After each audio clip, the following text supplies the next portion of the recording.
Mahal, naniniwala ka ba sa reincarnation? Siguro, kasi hindi sapat ang isang buhay sa gantong klaseng pagmamahal.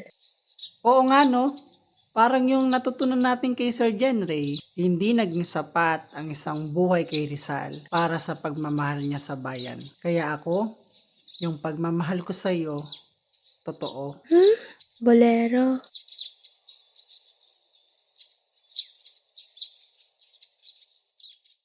Pananakop, pangalipusta, pangalipin. Karapat-dapat nga ba itong maranasan ng sambayanang Pilipino? Consumatomist.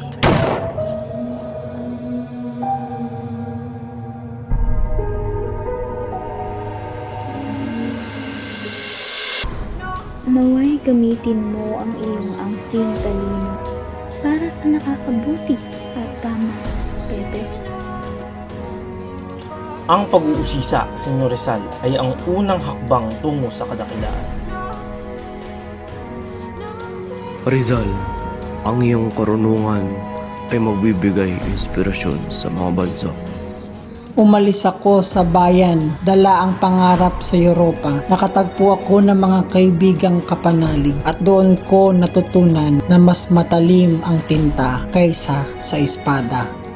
Sa kumikislap na kandila, inihabi ko ang mga salitang gigising sa puso ng mga inaapi.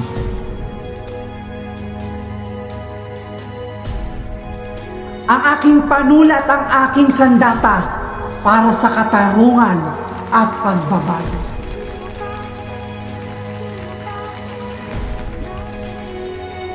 Ano sa palagay mo ang Amerika? Ang Amerika ay lupain ng kalayaan, ngunit para lamang sa mga puti. Umibig ako ng ilang beses, ngunit mas nanaig ang pag-ibig ko sa bayan.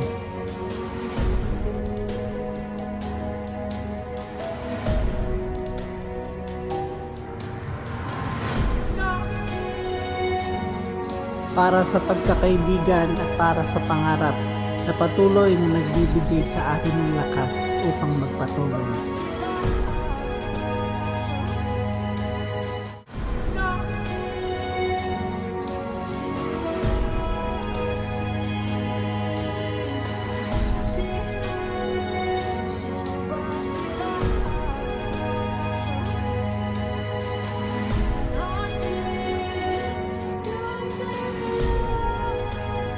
Hindi ako mamamatay ng nakatalikod dahil kailanman hindi ko tinalikuran ang inang bayan.